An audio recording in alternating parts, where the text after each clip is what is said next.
Welcome to News Center's Political Brew. We're here with Phil Harriman and John Richardson, and boy, things are buzzing at the State House, and they're going to be for the next 5 weeks as they realize how much the work they got to do, and adjournment is looming not that far away. So this week, Governor Mills issued her first veto, and it was sustained by the legislature. The bill would have prohibited the sale of fuel with higher levels of ethanol. 50 House Democrats who had voted for the measure on a roll call, not on a roll call, but by acclamation, changed position to vote against an override. Now, John, I'm going to start with you. Democrats used to complain about House Republicans changing their votes to support Paul LePage when he would have a veto. What's going on? My, how things change, huh? Well, look, they're still in the honeymoon period. And this is not the biggest bill that they're going to confront. And so they're supporting the governor. They don't want to embarrass the governor this early in the legislative session by, overturning one of her vetoes. And so I imagine this was a small one.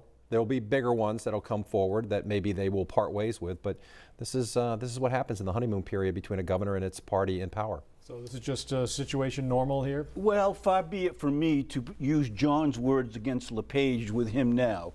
But this is truly a glimpse. This is the political brew insight to what happens in Augusta. There are issues that the governor obviously has a reason to veto this bill, whether it's a connection or a special interest group. And the phones start coming from the speaker, right? Former Mr. Speaker. You call your rank and file members and say, hey, we need you to turn your vote around on this bill. That's what's happening. That's politics. All right. 5 months after taking office, Governor Mills has not yet paid off all of the bills for her inaugural celebrations. The Bangor Daily News reported this week that the committee needs to raise more than $67,000 to settle the debt. Part of the problem here is lobbyists and their employers are barred from donating to legislators and to transition funds during legislative sessions.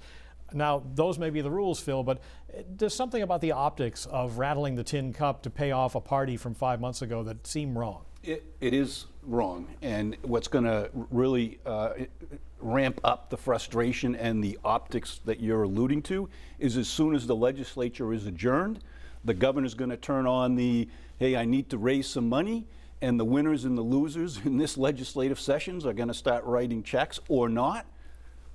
Shouldn't be that way. What's the alternative? Does the state pay for inaugural celebrations and cap it and say that's what you got? Well, this is the other part of it that, the governor is the chief executive officer of the state, and I suspect her political critics are going to say, you can't even properly fund and pay for your own inauguration. Can you imagine what's going to happen to the state budget?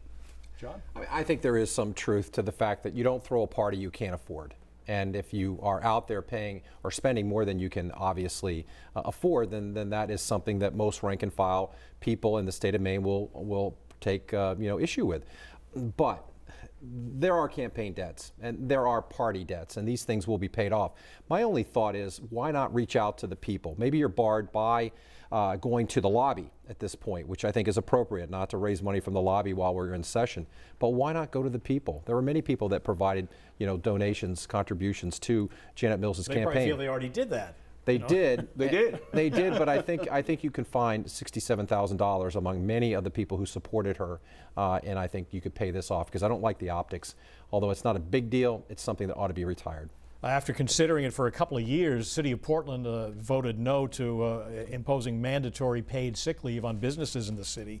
But the state version of that bill has drawn strong support. So, John, I guess part of the question is this something that ought to be mandated by any level of government, or is this something businesses will do as an incentive as they see fit?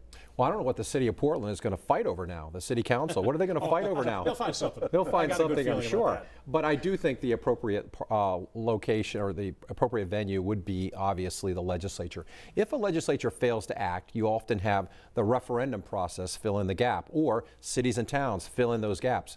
We don't have that this go round. So I think that the appropriate place is the state legislature. Let's have a uniform and consistent paid sick leave policy and make it apply statewide.